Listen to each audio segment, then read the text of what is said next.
교회만의 독특한 문화라는 인식이에요. 그 오해입니다. 술을 마시는 것이 보수적인 한국 교회만의 독특한 문화다라는 것은 오해예요, 여러분. 선교사님들이 복음을 들고 한국에 처음 들어왔을 1800년도 후반에는요, 처음부터 금주 교육을 했던 것이 아니에요. 자료들에 의하면 나중에 직접 찾아보셔도 되고요. 한국 교회의 아주 초창기에는요, 성탄절에 막걸리를 빚어 교인들과 나눠 마시기도 했었어요. 모든 교회의 문화는 아니었겠죠. 그 부분에 대한 제재가 없었다는 거죠. 성경 공부를 하다가 쉬는 시간에 마치 이렇게 프런트에 간식이 놓여져 있는 것처럼 담배가 놓여져 있어서 쉬는 시간에 담배 한 대 피고 와서 다시 성경을 읽고 하는 그러한 풍경이 사경회에서 성경을 읽는 모임에서 있기도 했었어요. 그러나 음주로 인해서 가정과 공동체 안에 각종 문제들이 일어나게 되는 것을 보고, 그게 공동체가 함께하니 얼마나 또 시너지가 생겼겠어요, 그렇죠? 그게 가정 안에서, 교회 안에서 술로 인한 문제가 계속 발생하는 것을 보고 선교사님들이 이것은 이대로 뒀다가는 개인의 신앙적 유익이나 공동체가 믿음 가운데 세워져 가는 것에 있어서 방해가 되겠다라고 판단을 한 거죠. 그리고 이 술에 대해서 절주 금주 운동이 시작된 겁니다. 근데 여러분, 그렇게 술을 좋아하고 즐기는 사람들한테 갑자기 생뚱맞게 처음부터 복음을 전하면서 마치 술 마시면 지옥 가 하면서 가르친 것도 아니었고, 쉬는 시간에 막 담배도 주고, 막 성탄절 날 예수님 오신 날 같이 막 술도 마시고, 그랬던 초창기의 한국 문화, 그러기도 했었던 초창기의 한국 문화, 교회 문화. 그러나 갑자기 술을 마시지 마라고 하는 것이 얼마나 설득력 있게 다가갔을까요? 근데 그게 한국 교회 전체를 지배하는 금주 문화가 되었다고요? 그 사이에는 어떤 하나의 또 이벤트가 있어요. 뭐냐면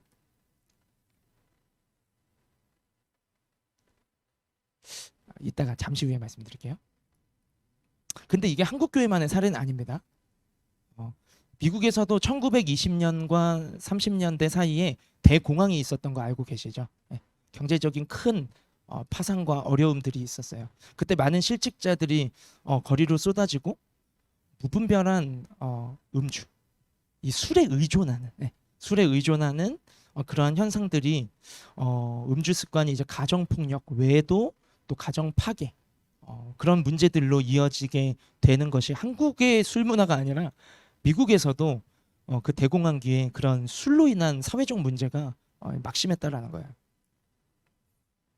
그래서 기독교 금주 동맹이라는 단체가 미국에서 만들어집니다. 그리고 기독교 금주 동맹이라는 단체에 10만 명이 넘는 사람들이 가입을 하게 돼요. 가입을 하고 금주 문화를 만들어 가고자 했던 시도들이 미국 교회 안에서도 있었다라는 것을 여러분 좀 기억하시길 바래요. 그보다 더 앞서서 미국의 1차, 2차, 3차 대각성 부흥 운동이 있었어요.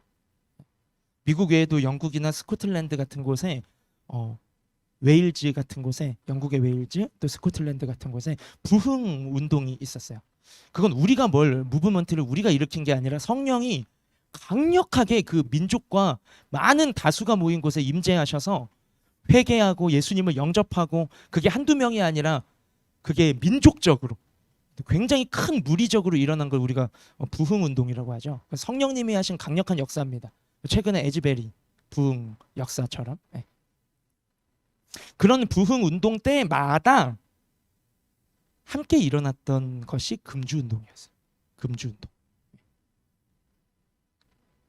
이러한 교회 역사의 흐름 속에서 한국 교회를 봅니다. 한국 교회를 볼 때 1900년도 초 금주 운동을 선교사님들이 안 되겠다.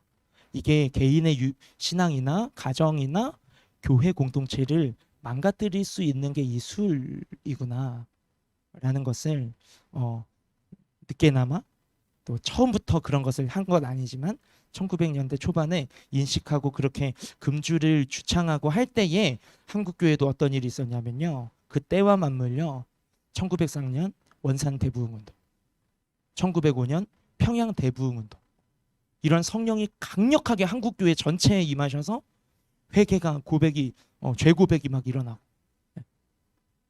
내가 당신의 아내와 간통을 했어, 그런 죄 고백들, 내가 당신의 어떤 것들이 도둑질했어. 막 그런 고백들이 공동체 가운데서 회개의 영이 부어지자 성령이 임하시자 막 그런 고백들이 일어나는 그런 영적 대각성의 부흥. 한국교회 1900년대 초에 이 대부흥 운동과 함께 맞물려서 금주 운동이 있었기 때문에 자연스럽게 그때가 한국교회는 기독교 초창기죠. 자연스럽게 거룩한 문화로서 금주 문화가 뿌리 내리게 된 거예요. 네. 그러니까 되게 시기가 잘 맞았던 거예요. 복음이 들어오고 얼마 안 되었을 때 금주 운동을 하는 그 시기에 맞물려 성령께서 이 한국교회 위에 강하게 임재하셔서 회개와 부흥을 허락하셨고, 그래서 그 금주 문화가 한국교회 안에는 그냥 잠시 반짝하고 사라진 것이 아니라 한국교회의 어떤 토양이 되는 그러한 거룩한 교회 문화로 쭉 자리매김. 그 의미는 상실했다 할지라도 형식적으로라도 이 금주의 거룩한 문화가 쭉 부흥 때부터 시작해서 만들어졌던 한국교회가 지금까지 이어오는 어떻게 보면 선물이에요. 선물. 한국교회의 선물.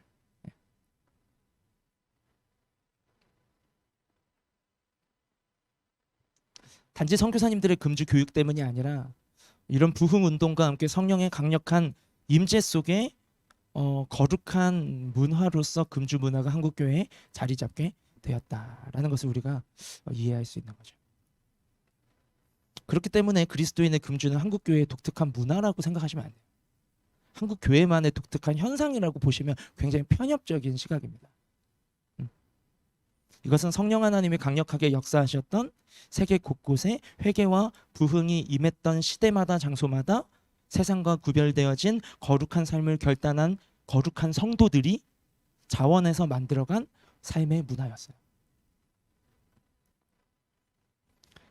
그것이 교회사적으로 한국 교회의 금주 문화를 해석하는 바람직한 해석이 될 수 있어요. 그렇게 다시 한국 교회가 술독에 빠지고 그보다 앞서서 먼저 대부흥을 경험했던 서구의 교회들이 술집이 되고 클럽이 되고 어떤 교회 문을 닫고 우리가 지금 따라가야 할 여러분 하향 평준화되면 안 돼요. 신앙이. 여기도 금주 운동이 있었던 곳이라고요. 서구권, 북미, 유럽. 근데 여기 교회가 먼저 무너졌어요. 그 촛대가 한국으로 옮겨온 거예요. 영적 대각성 부흥이 있었던 이 땅은 다시 음란과 범죄의 도시가 되고 한국 교회가 일어나게 되고, 근데 여러분 우리가 이렇게 워홀로 오고 유학으로 오고 이주해서 오고 우리가 어떤 하나의 문화적 현상으로 받아들일 것이 아니라 그런 믿음을 하향 평준화하는 거예요. 그 뿌리 속에서 이 금주가 어떤 무브먼트와 함께 있었는지, 성령의 임재, 거룩한 삶의 결단들, 그 가운데 금주 운동이 있었다라는 거예요. 왜? 내 삶이 세상 속에서 구별되어져서 더 주님과 동행하는 삶을 살기 위해서.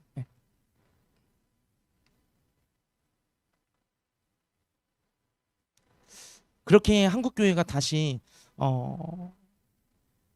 타락하게 되고, 그보다 앞서 먼저 부흥들을 경험했던 서구의 교회들이 무분별한 모습으로, 이 음주의 영역만 보더라도 무분별한 모습으로 살아가고 있다는 것을, 그만큼 이 땅의 교회들이 무엇에 취해 살아가고 있는지, 성령과 하나님 나라에 취해 있는지, 아니면 이 땅의 죄악이 주는 쾌락에 취해 있는지 상태를 보여주고 있다는 거죠.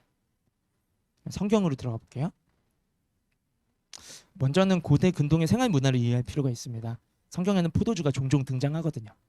와인이에요, 와인. 그것은 포도 재배가 주류 농업 중에 하나였기 때문이에요. 그리고 지형적인 특성상 물에는 석회질이 굉장히 많았어요. 먹으면 안 됩니다. 그대로 먹을 수 없어요. 그래서 포도주에 물을 희석시켜서 식수로서 이 옅은 도수에 발효시킨 이 포도주를 물과 희석시켜서 식수로, 음료도 아니에요, 식수로 사용했다라는 것을 이해해야 돼요. 음료라는 거는 그래도 우리가 즐기기 위해 팝을 마시고 그러잖아요. 음료가 아니라 식수였어요. 식수. 고대 중동의 포도주는 선택사항이 아니라 필수사항이었다. 물이었다. 여러분 식당 가서 물 먹는 거죠. 그런 문화적 특징을 이해할 필요가 있고요. 그래서 성경 곳곳에는 밥상마다 포도주가 등장합니다. 술을 허용하는 개념과는 좀 개념이 달라요. 오늘날 위스키, 와인, 소주, 맥주 같이 알코올의 도수를 높여서 제조한 와인, 술을 성경에서는요, 굳이 찾자면 독주라고 구별해서 표현하고 있어요. 이건 알코올 도수를 높여서 취하기 위해 마시는 음료.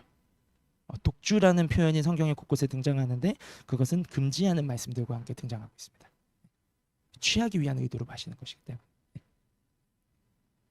그래서 성경 곳곳에 포도주에 대해서 긍정적으로 사용된 경우는요, 당시 포도주가 물과 희석하여 식수로 사용되었다는 점, 그리고 땅이 복을 받고 형통하게 되는 것을 묘사하는 것이 당시 주류 농업이었던 포도나무들이 잘 자라고 그 포도로 인해 포도주가 가득한 어떤 그런 것들을 묘사하는 것은 하나님이 그 땅을 축복하신다라는, 형통하게 복 주신다는 의미와 함께 쓰여진 거예요.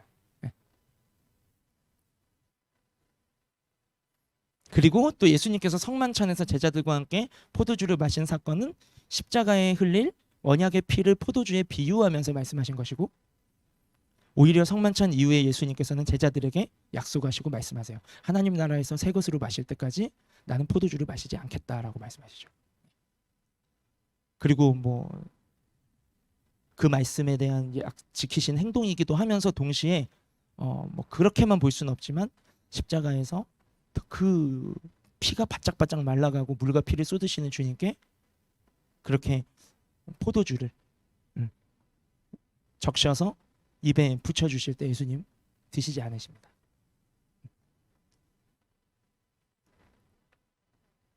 오히려 성경에서 이 와인, 포도주와 관련해서 가장 처음으로 등장한 사건이 뭔지 아세요?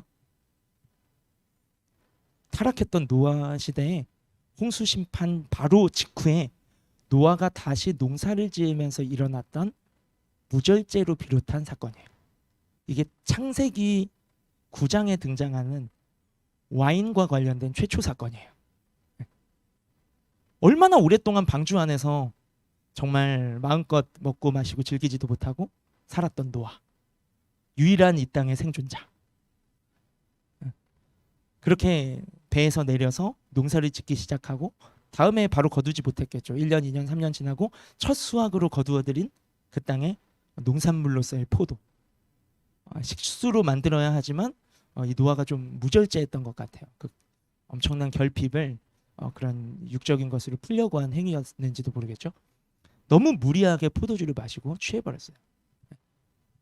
창세기 9장 20절에서 21절을 제가 읽어드릴게요. 노아가 농사를 시작하여 포도나무를 심었더니 포도주를 마시고 취하여 그 장막 안에서 벌거벗은지라. 성경에서 등장하는 술에 관한 첫 번째 사건이요, 노아가 포도주를 절제하지 못하고 취해서 벌거벗고 누웠던 사건입니다. 아들들이 민망해서 뒷걸음질치고 들어와서 이렇게 하체를 겉옷으로 덮어주고 이렇게 수습을 하는 장면, 창세기 9장에 나와요. 이 사건에 이어서 술과 관련된 창세기의 두 번째 사건이 뭔지 아세요? 또 심판과 관련되어 있는데요, 소돔과 고모라 심판 직후에 롯과 관련한 사건입니다. 창세기 19장 32절 33절을 제가 읽어드릴게요. 들어보세요. 우리가 우리 아버지에게 술을 마시게 하고 동침하여 우리 아버지로 들어가 후손을 이어가자 하고 그 밤에 그들이 아버지에게 술을 마시게 하고 큰딸이 들어가서 그 아버지와 동침하니라. 그러나 그 아버지는 그 딸이 눕고 일어나는 것을 깨닫지 못하였더라. 노아의 사건과 마찬가지로 롯의 사건도 가득했던 그 땅의 범죄, 타락, 그리고 심판하신 사건과 연결지어 등장하고 있어요. 당시에 롯의 아내도 죽었고요, 롯의 사위들도 다 죽었어요. 롯과 두 딸이 남은 상태입니다. 그런 상태에서 술과 함께 근친상간의 범죄가 저질러집니다. 결혼할 사람이 없었던 건 아니에요. 그들이 소돔에서 피해서 들어간 소알이라는 성에는 멀쩡하게 사람들이 많이 있었거든요.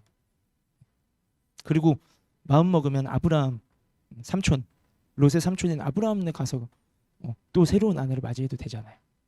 근데 이 딸들의 이미 소돔과 고모라에서 찌들은 문화생활, 이미 찌들어 있던 무분별한 상태에서 그들은 겨우 심판에서는 벗어났지만 너무 이성적이지 않는 결정을 하는 거예요. 아버지 술 먹이고 꽐라 만들어서 아버지와 함께 우리의 후손을 이어가자. 이게 말이 되는 이야기입니까? 이게 성경에서 나오는 술과 관련된 두 번째 사건이에요, 여러분.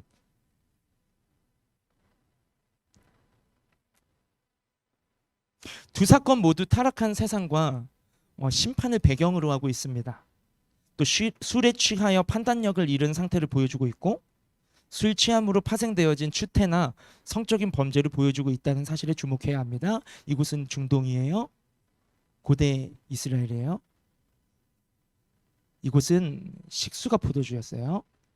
우리와 같은 마시자 취하자 죽자 하는 한국 교회가 속한 한국 사회의 술 문화와 전혀 다른 환경이었어요. 그런데 술이 가져온 결과는 동일했어요.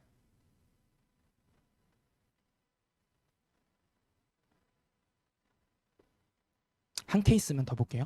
말씀이 너무 많아서 하나만 더 보겠습니다. 이사야서 28장 7절에서 8절에는요. 또 타락과 심판을 임박함과 관련되어 있는 말씀인데요. 타락한 영적인 지도자들의 모습을 술과 연결지어서 이사야 28장 7절에서 8절이 이렇게 설명하고 있어요. 읽어드릴게요. 이 사람들은 목사라고 생각하시면 돼요. 목사. 우리 순장님들이라고 생각하시면 됩니다. 읽어드릴게요. 이들은 포도주로 말미암아 옆걸음치며 독주로 말미암아 비틀거리며 제사장과 선지자도 독주로 말미암아 옆걸음치며 포도주에 빠지며 독주로 말미암아 비틀거리며 환상을 잘못 풀며 재판할 때 실수하나니 모든 상에는 토한 것 더러운 것이 가득하고 깨끗한 곳이 없도다. 여러분, 제사장과 선지자는 성령으로 충만한 사람입니다. 그래야만 합니다. 그래야 하늘의 음성을 듣고 전해줄 수 있어요. 그래야 하나님과 나 사이에 죄로 인해 브로큰되어 있는 관계를 제사, 예배, 인도를 통해서 하나님과의 관계 회복을 도울 수 있어요. 제사장은 구별되어야 했습니다.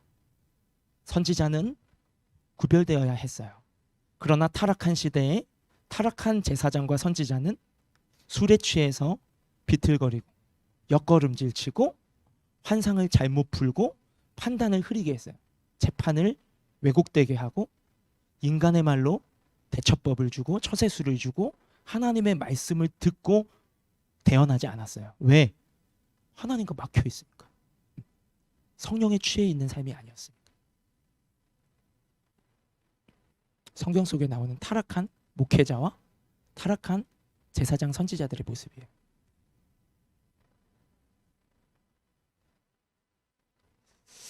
여러분, 술이 교제의 분위기를 즐겁게 만들어주는 중추신경계의 흥분제라고 생각하시는 분들이 계시더라고요. 그런데 술은요, 사실 중추신경계의 억제제입니다. 무슨 말이냐면 뇌의 중추신경계가 어떤 역할을 하죠? 몸에서 느끼는 감각, 그리고 사고가 추리하고 판단하는 것, 그것을 조절하는 기능을 중추신경계가 감당합니다. 그런데 알코올 성분이 몸에 들어가면요, 중추신경계를 마비시켜버려요. 전두엽에 데미지를 줘요. 그럼 사고하는 판단력이 흐려질 수밖에 없어요. 이성적으로 냉철하게 판단하지 못합니다. 양에 따라 정도는 달라지겠지만. 그래서 술을 마실 때요, 충동 조절이 약해지고 감정 조절도 잘 안 돼요. 그래서 술을 마실 때 때로는 용감해지는 것처럼 보이는 것이 사실은 무모해지는 것이에요. 판단력이 흐려지기 때문에. 뭔가 스트레스를 날려버리는 것 같지만 스트레스를 가지고 그 스트레스를 풀어나가는 게 이 이성과 지성의 역할인데, 스트레스가 날아간 게 아니라 그냥 내 사고가 흐려진 거예요, 여러분.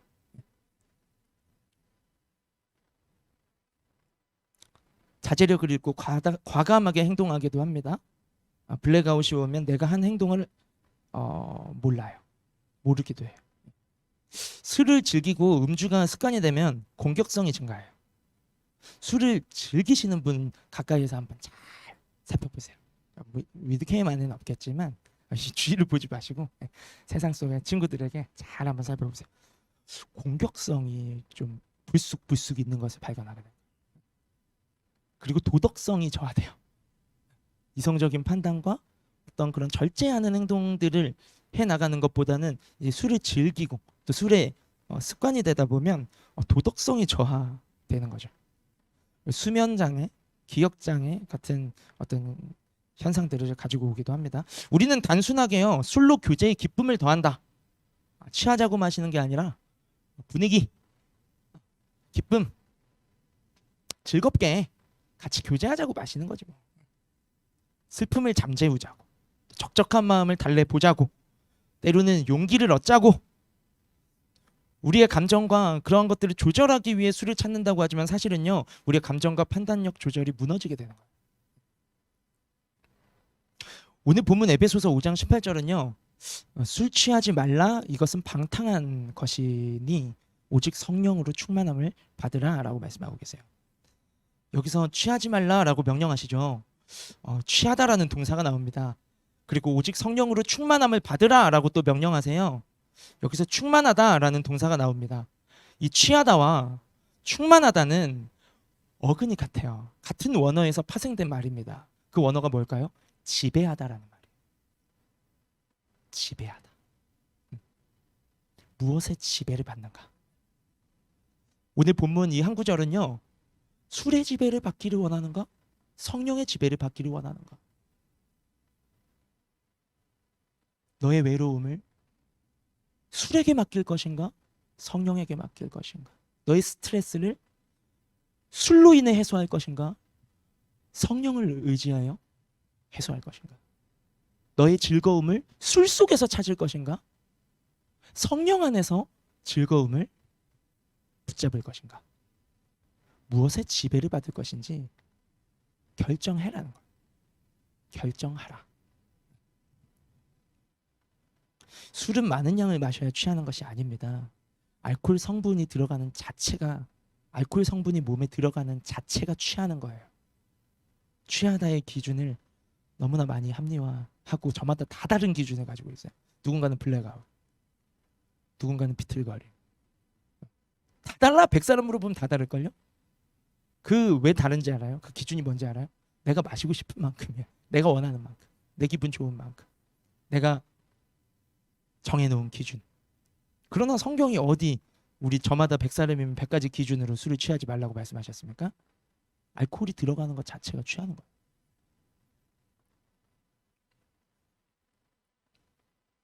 나는 술을 좋아하는 게 아니야 라는 사람이 있어요. 술을 마시는 사람 중에 난 술을 좋아하는 게 아니라 술 마시면서 교제하는 분위기가 좋아, 이런 말 되게 자주 듣잖아요. 그렇죠? 그런 사람이 주변에 있다면 술 대신 물을 한번 줘보세요. 진짜 진지하게. 난 술 좋아하는 게 아니래. 분위기가 좋대. 교제하는 좋은 분위기 속에서 물을 한번 건네보세요. 그 친구에게. 꼭 한번 해보세요. 알겠죠? 물을 마시면서도 좋은 분위기로 교제할 수 있지 않나요? 술이 주는 좋은 기분이 뭔데요?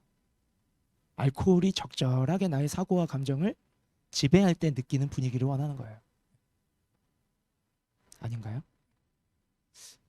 또 어떤 분은요, 술이 아니라 커피로 그 카페인의 지배를 받는 것과 알코올의 지배를 받는 것이 뭐가 다릅니까? 라고 묻는 사람이 있을 수 있어요. 여러 번 이런 질문을 받아봤어요. 카페인과 알코올 둘 다 중독성이 있어요.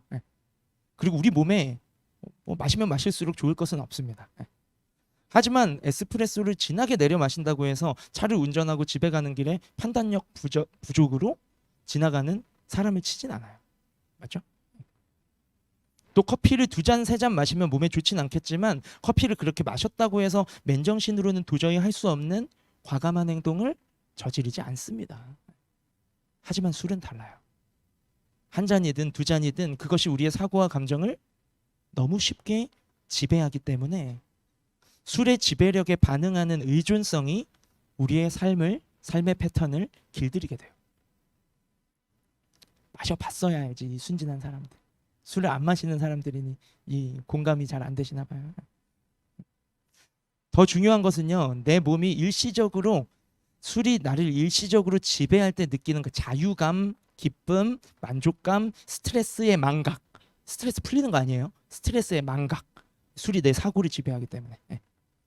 같은 현상들은요, 실상이 아니라 허상이에요. 자, 우리 가장 최근에 술을 마시고 다음날 아침에 깨었을 때를 한번 떠올려 봅시다. 눈이 오른쪽으로 돌아가시는 분들은 최근에 경험하신 분들. 안개와 같이 일시적인 슬픔의 망각, 스트레스의 망각, 일시적인 즐거움일 뿐이지요.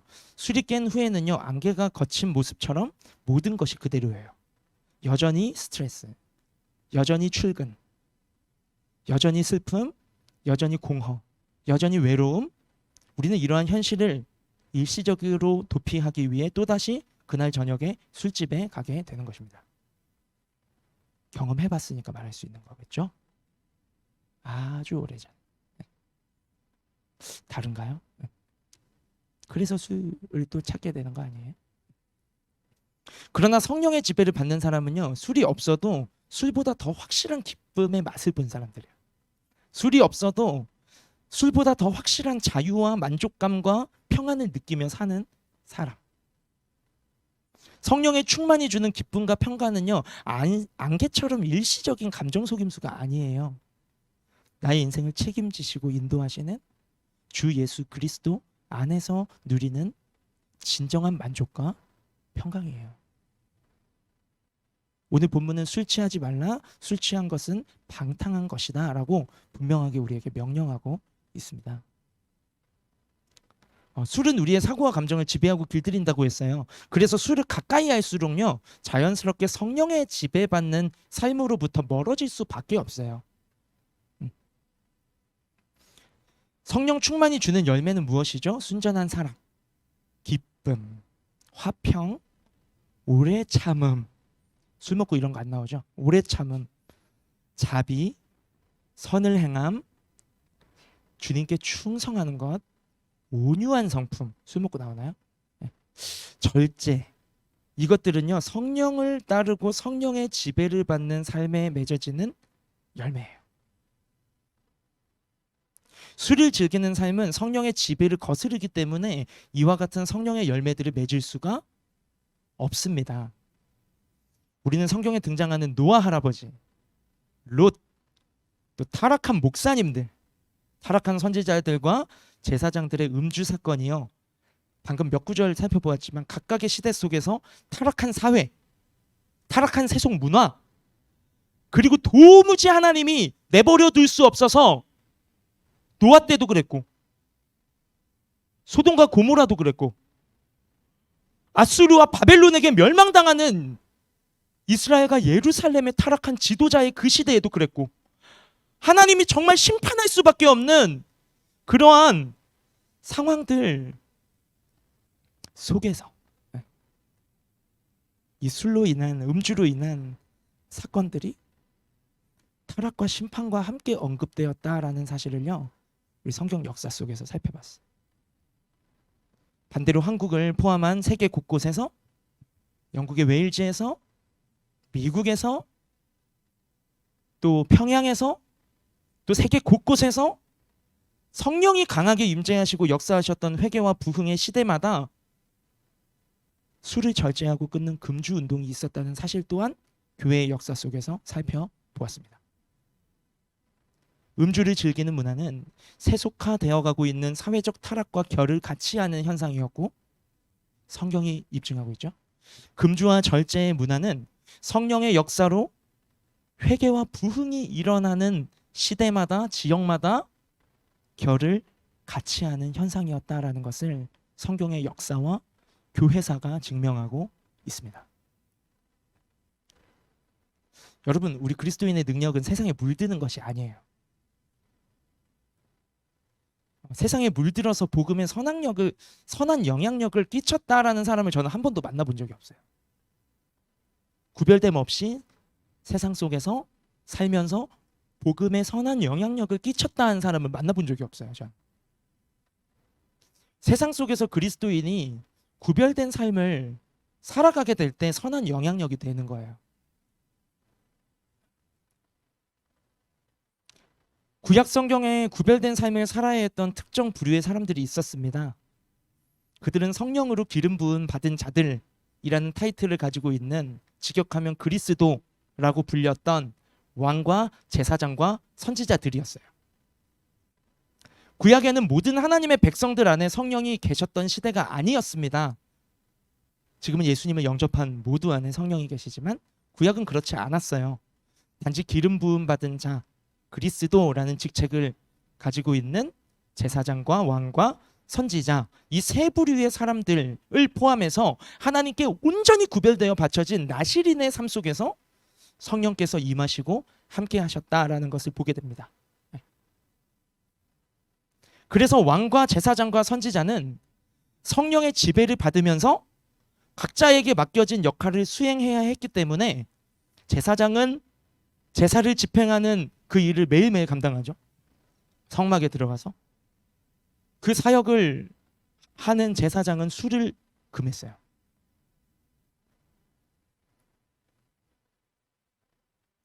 왕도 마찬가지예요. 잠언서에 보면 왕이 독주를 금하는 것을 권하고 있고 명령하고 있어요. 선지자? 당연하겠죠. 타락한 시대에 하나님의 음성이 꽉 막혀버리고 그냥 사람 말, 내 말, 평안하다 평안하다. 아니 내일 심판인데.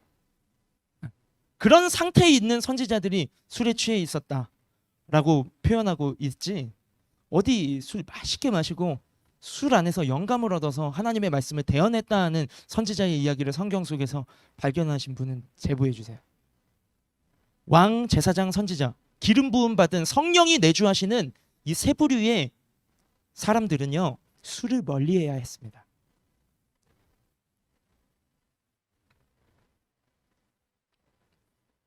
그래서 왕과 제사장과 선지자가 술을 즐기는 모습은 사회의 타락과 영적으로 위태로운 시대에 나타나는 현상이었던 것이에요. 성령으로 기름 부음 받은 거룩한 인생은요, 성령의 지배를 따라 살기 때문에 술의 지배로부터 자연스럽게 멀어지게 됩니다. 기름 부음 받은 왕, 제사장, 선지자는 장차 이 땅에 오실 영원한 왕, 우리의 죄를 단번에 영원토록 십자가에 흘린 피로 용서해 주시고 하나님과 화목해 하신 참 제사장, 그리고 말씀이신 그분이 우리 안에 주의 이름으로 성령을 보내셔서 날마다 우리의 삶을 지도하시고 가르치시고 목자가 되어주시고 인도해 주시는 참 선지자 이신 예수님을 예표하는 인물들이 왕, 제사장, 선지자였죠. 그리고 예수 그리스도는 당신께 속한 모든 그리스도인들에게 성령으로 세례를 주시는 분이십니다. 구약에는 왕이나 제사장과 선지자만 성령을 받았어요. 그러나 이제는 예수 그리스도를 나의 구원자로 믿고 나의 주님으로 영접해드린 그리스도인, 그리스도의 사람, 그리스도께 속한 인생 속에 주의 성령이 오셔서 영원토록 함께 해 주십니다. 그래서 우리는 구약의 나실인과 같이 구별된 모습으로 더 이상 세상과 육신의 본능과 죄와 마귀를 따르는 삶을 의도적으로 방치하지 않고 돌이켜서 내 안에 계신 그리스도의 성령을 따라 그리스도의 말씀에 순종하며 사는 나실인이 여러분이시고요, 왕같은 제사장이 여러분이시고요, 그리스도를 전하는 말씀 맡은 이 시대의 선지자가 바로 그리스도께 속한 여러분이시라는 거예요. 그래서 그리스도인은 술을 즐기고 의존하는 삶이 아니라 성령으로 충만함을 받아야만 합니다. 여러분, 믿음이 강한 사람이 술로 고민할까요? 믿음이 약한 사람이 술로 고민할까요? 믿음이 강하다는 게 뭐죠? 믿음이 강하다는 것은 성령으로 충만하다는 것입니다.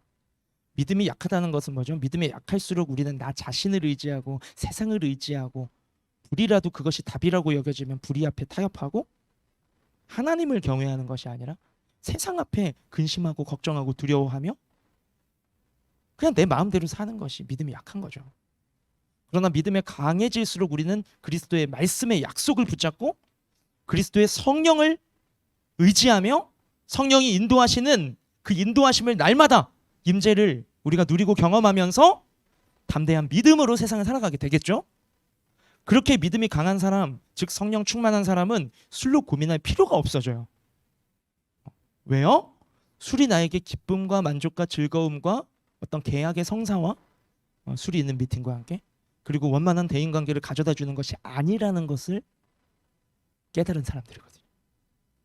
내 삶을 인도하시는 주의 성령께서 나에게 기쁨을 주시고 진정한 만족을 주시고 자고 일어나도 깨지 않는 즐거움을 주시고 나의 길을 예비하시고 만날 사람을 만나게 하시고 직장도 예비하시고 배우자도 예비하시고 나의 걸음걸음마다 복된 사람들을 또 만나게 하시고 좋은 공동체를 만나게 하시고 나를 인도하시고 책임지시는 삶의 능력이 내 안에 계신 성령께서, 그리스도의 성령께서 나의 삶을 책임지시기 때문에 그 삶을 누리면 누릴수록 자연스럽게 술의 지배로부터 멀어지게 되는 거예요. 술을 찾을 이유가 없어지거든요. 그 일시적인 나의 사고와 감정을 지배하여서 주는, 속이는 일시적인 그것이 주는 유익이 너무나 가치가 없어지는 거예요. 술에 취했을 때보다 성령에 취했을 때가 더 기쁘고 즐겁고 감사하고, 또 나의 삶 가운데 주님 주시는 그 믿음과 담대함과 용기와, 그래서 오늘 한 구절 말씀 속에서 이 술 취함과 성령 취함, 술 지배받을 것인가 성령 지배받을 것인가를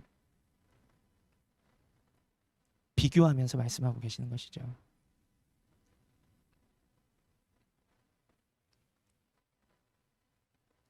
하지만 아직 믿음이 약한 사람이 공동체 안에 있을 수 있어요.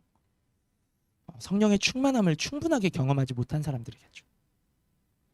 성령의 충만한 삶을 충분하게 경험하지 못한 형제 자매가 우리 공동체 안에도 있을 수 있어요. 우리는 어떻게 도와야 할까요? 같이 술을 마셔주어야 할까요?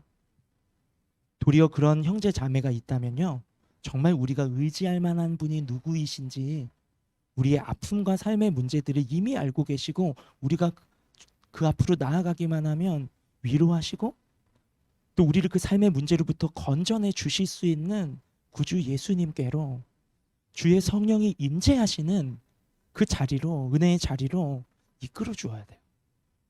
이끌어 주어야 돼요. 그게 성령 충만한 우리가 해야 할 역할이에요.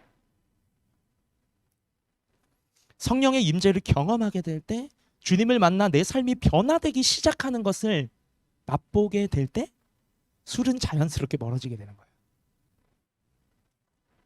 그렇다고 해서 우리 그리스도인들이 함께 모여서 이렇게 자유하게 술을 마시는 것은 그렇다고라는 접속사가 적절하지 않았네요. 어쨌든 그리스도인이 함께 모여서 술을 마시는 것은 여러분 바람직하지 않습니다. 이건 공동체 문화예요. 잘 들으세요. 그리스도인이 함께 모여 술을 마시는 것은 바람직하지 않아요.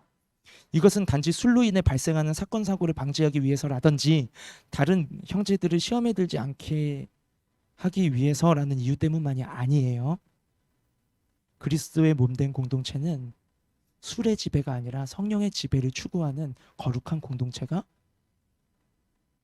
공동체이기 때문이에요. 술 취함이 주는 일시적 만족과 즐거움의 수준에 안주하는 것이 교회가 아니라 우리 안에 계신 성령께서 주시는 진정한 의와 기쁨과 평강을 함께 발견해가고 함께 누려가고 그 즐거움을 함께 나누는 공동체가 교회이기 때문이에요. 그것이 교회의 사명이에요. 하나님 나라는 먹고 마시는 것에 있지 않고 오직 성령 안에 있는 의와 기쁨과 평강이니라 라는 이 말씀이 우리가 모임 중에 그 모임의 패턴을 통하여서 그 모임 안에서 주가 되시는 분이 누구이신지 분명하게 주님이 자정하시는 모임이 됨으로써 우리는 정말 하나님 나라 안에서 누리는 기쁨과 평강, 만족, 즐거움, 서로를 격려하고 세워주는 일들이 성령 안에서 일어나야 된다는 것입니다.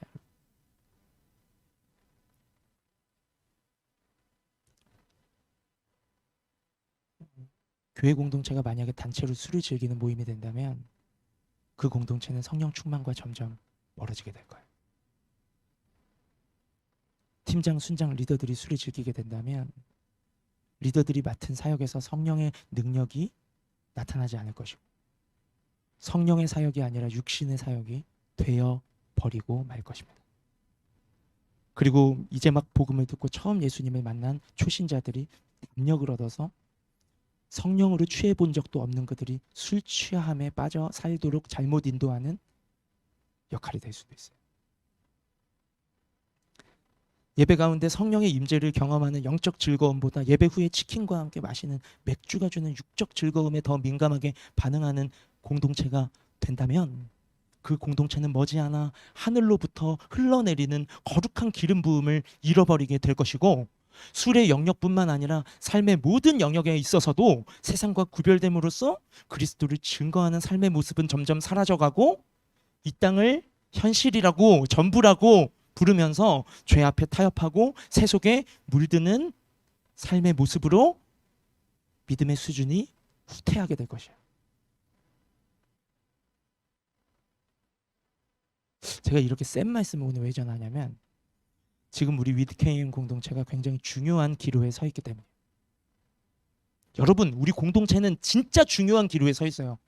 새로 오신 분도 잘 들으시고, 그 과정을 보아온 분들도 한번 잘 돌아보세요. 2년도 안 되는 짧은 시간 안에 예배가 없던 공동체에서 예배가 생겼고, 5명에서 시작해서 우리 20여 명이 예배하는 공동체로 양적으로만 부흥한 것이 아니라 질적으로도 부흥해 왔어요. 짧은 시간 안에. 예수님을 인격적으로 만나고 경험하면서 깊은 상처가 끌어오고, 수년 동안 닫아놨던 판도라의 상자가 임재하는 예배 가운데 터져버리고, 과거에 묶인 삶의 문제로부터 자유케 하시고 치유하시는 복음의 능력, 그것을 경험한 간증들이 우리 가운데 가득해요. 서로 아시잖아요. 얼마나 많은 사람들이 간증했습니까? 그러나 이때 우리는 주의해야 합니다. 은혜가 클수록 마귀의 공격도 크기 때문이에요. 마귀는 큰 힘을 들여서 우리를 넘어뜨리려고 하지 않아요. 마귀는 영리하거든요.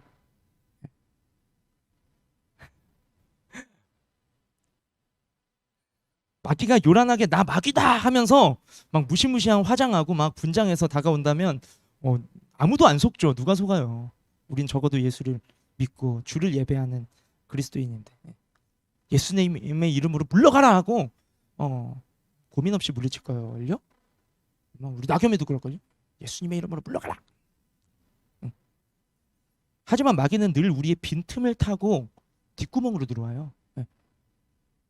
우리가 잘하고 있는 모습도 있을 거예요. 은혜 받고 있는 모습도 있어요. 근데 여러분 뒤에 마귀에게 틈을 주고 있는 무너진 삶의 영역이 있을 거예요.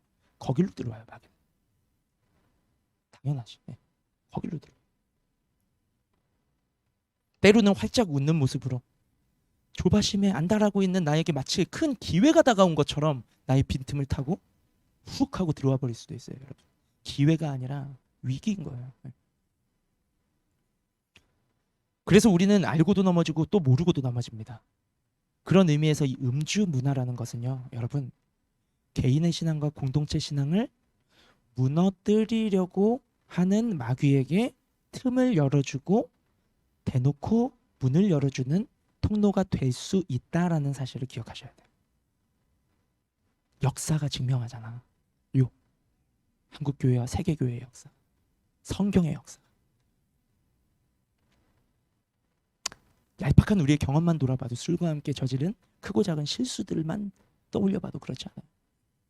근데 그게 공동체 안에서 시너지를 얻으면 어떻게 될까요?